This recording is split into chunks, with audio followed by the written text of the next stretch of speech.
Take a deep breath. Inhale, exhale. Do you feel that? That is oxygen seeping into your lungs and diffusing through your body. Oxygen, a basic necessity which we require in order to survive, yet what we take for granted every single day. Oxygen, an element that our every vital organ requires in order to thrive and to help us survive. And it is the lack of this same basic necessity that costed the lives of millions over the last 2 years. Beloved judges, ladies and gentlemen, Assalamu alaikum and a good afternoon to you all. The World Health Organization reported that the number of COVID-19 cases was likely 97 times more than the number reported in Africa. COVID-19 has touched the lives of each and every individual in some way or another, some worse than others. It was a brisk and cool morning, and I was just done with my Fajr namaz. And as per my custom, I went to the wards and ICU to do my social rounds, which I do for patients who I've admitted or patients who I know in person. As I walked down the corridors, hissing with the sound of gases being dispensed, I came towards this one bed of a renowned personality, a humble man with a beautiful soul. He looked up at me and tried to flash me his radiant smile despite being on dual flow of oxygen. I pulled up a chair and we had a little chat. I'm feeling much better now, Hussein. I'm fine now. I think I'll be heading home soon. But you know what I really crave right now? Is some frozen yogurt from Snoopy's. Man, I could really do with some of that right now.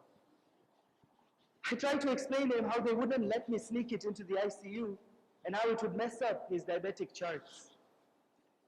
I left at 6 a.m. promising I'll come back at 8 a.m. to say goodbye once my shift was done. At 7 o'clock a.m., I was alerted by the emergency response system of a code blue in the COVID ICU. I ran towards his bed as I watched his eyes rolling into his head and I watched him gasp as his vitals plummeted. I bagged him, intubated him, and placed him on the ventilator. 2 days later, we buried him.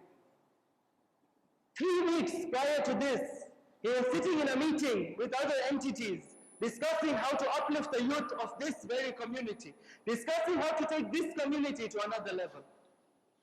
There are many lessons we can learn from the COVID-19 pandemic, but there is one message that I wish to impart to all of you here today. I call it the X factor of life. All these people I spoke to admitted with this disease, they had a desire.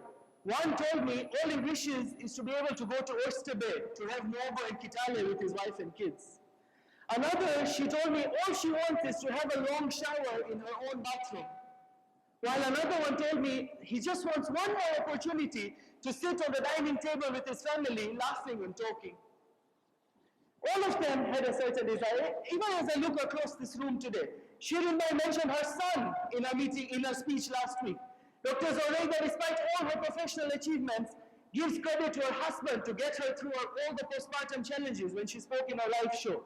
Hassan is always fondly posting about his beautiful children's achievements. Farhan's smile radiates the loudest when he's surrounded by his group of friends. Sajida, I said, her ideal travel destination is where? Where her daughter is. Table 2 last week kept going on about the food cooked by mom. Ashik tells us it's not over until you decide it is by pushing on with that last set at the gym.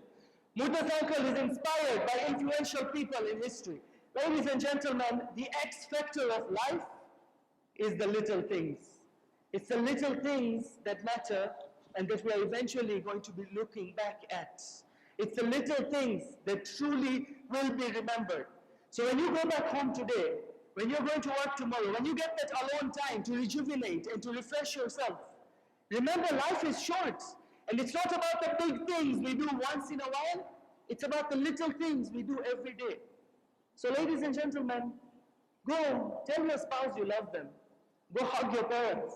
Go kiss your children. Go work out. Go spend some alone time. Go be happy with every breath of air you breathe, because you never know when the next breath you take might eventually be your last. Thank you.